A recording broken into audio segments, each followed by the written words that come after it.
قضات اور اس کا 8واں باب جو 35 آیات پر مشتمل ہے۔ اور افرائیم کے لوگوں نے اس سے کہا کہ تو نے ہم سے یہ سلوک کیوں کیا کہ جب تو مدیانیوں سے لڑنے کو چلا تو ہم کو نہ بلوایا؟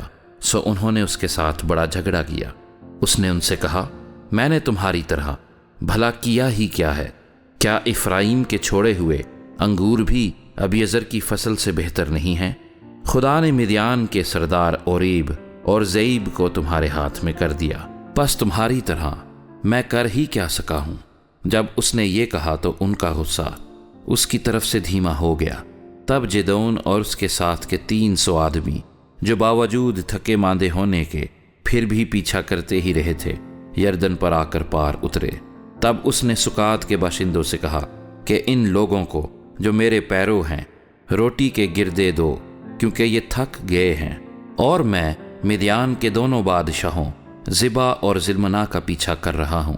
سکات کے سرداروں نے کہا، کیا زبا اور زلمنا کے ہاتھ اب تیرے قبضے میں آ گئے ہیں جو ہم تیرے لشکر کو روٹیاں دیں؟ جدعون نے کہا، جب خداوند زبا اور زلمنا کو میرے ہاتھ میں کر دے گا تو میں تمہارے گوشت کو ببول اور سدا گلاب کے کانٹوں سے نچواؤں گا۔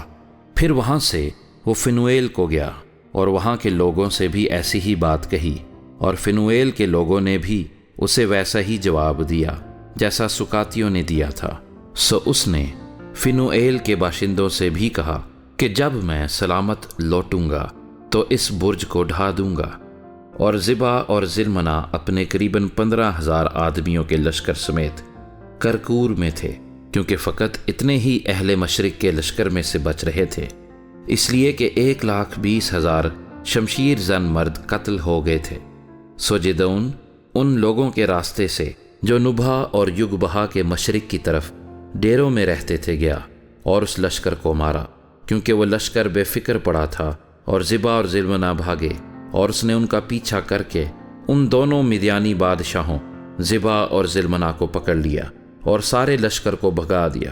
اور یواس کا بیٹا جدعون ہرس کی چڑھائی کے پاس سے جنگ سے لوٹا، اور اس نے سکاتیوں میں سے ایک جوان کو پکڑ کر اس سے دریافت کیا۔ سو اس نے اسے سکات کے سرداروں اور بزرگوں کا حال بتا دیا جو شمار میں 77 تھے۔ تب وہ سکاتیوں کے پاس آ کر کہنے لگا کہ زبا اور زلمنا کو دیکھ لو، جن کی بابت تم نے تنزن مجھ سے کہا تھا۔ کیا زبا اور زلمنا کے ہاتھ تیرے قبضے میں آ گئے ہیں کہ ہم تیرے آدمیوں کو جو تھک گئے ہیں روٹیاں دیں؟ تب اس نے شہر کے بزرگوں کو پکڑا اور ببول اور سدا گلاب کے کانٹے لے کر ان سے سکاتیوں کی تادیب کی، اور اس نے فنویل کا برج ڈھا کر اس شہر کے لوگوں کو قتل کیا۔ پھر اس نے زبا اور زلمنا سے کہا کہ وہ لوگ جن کو تم نے تبور میں قتل کیا کیسے تھے؟ انہوں نے جواب دیا، جیسا تو ہے ویسے ہی وہ تھے، ان میں سے ہر ایک شہزادوں کی مانند تھا۔ تب اس نے کہا کہ وہ میرے بھائی میری ماں کے بیٹے تھے، سو خداوند کی حیات کی قسم اگر تم ان کو جیتا چھوڑتے تو میں بھی تم کو نہ مارتا۔ پھر اس نے اپنے بڑے بیٹے یتر کو حکم کیا کہ اٹھ ان کو قتل کر، پر اس لڑکے نے اپنی تلوار نہ کھینچی، کیونکہ اسے ڈر لگا، اس لیے کہ وہ بھی لڑکا ہی تھا۔ تب زبا اور زلمنا نے کہا، تو آپ اٹھ کر ہم پر وار کر، کیونکہ جیسا آدمی ہوتا ہے ویسی ہی اس کی طاقت ہوتی ہے۔ سو جدعون نے اٹھ کر زبا اور زلمنا کو قتل کیا اور ان کے اونٹوں کے گلے کے چندن ہار لے لیے۔ تب بنی اسرائیل نے جدعون سے کہا کہ تو ہم پر حکومت کر، تو اور تیرا بیٹا اور تیرا پوتا بھی، کیونکہ تو نے ہم کو مدیانیوں کے ہاتھ سے چھڑایا۔ تب جدعون نے ان سے کہا کہ نہ میں تم پر حکومت کروں اور نہ میرا بیٹا، بلکہ خداوند ہی تم پر حکومت کرے گا۔ اور جدعون نے ان سے کہا کہ میں تم سے یہ عرض کرتا ہوں کہ تم میں سے ہر شخص اپنی لوٹ کی بالیاں مجھے دے دے۔ یہ لوگ اسماعیلی تھے، اس لیے ان کے پاس سونے کی بالیاں تھیں۔ انہوں نے جواب دیا کہ ہم ان کو بڑی خوشی سے دیں گے۔ بس انہوں نے ایک چادر بچھائی اور ہر ایک نے اپنی لوٹ کی بالیاں اس پر ڈال دیں۔ سو وہ سونے کی بالیاں جو اس نے مانگی تھیں وزن میں 1,700 مسکال تھیں، علاوہ ان چندن ہاروں اور جھمکوں اور مدیانی بادشاہوں کی ارغوانی پوشاک کے جو وہ پہنے تھے، اور ان زنجیروں کے جو ان کے اونٹوں کے گلے میں پڑی تھیں۔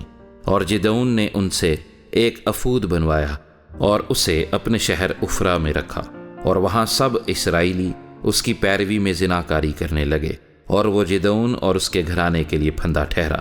یوں مدیانی بنی اسرائیل کے آگے مغلوب ہوئے اور انہوں نے پھر کبھی سر نہ اٹھایا، اور جدعون کے دنوں میں 40 برس تک اس ملک میں امن رہا۔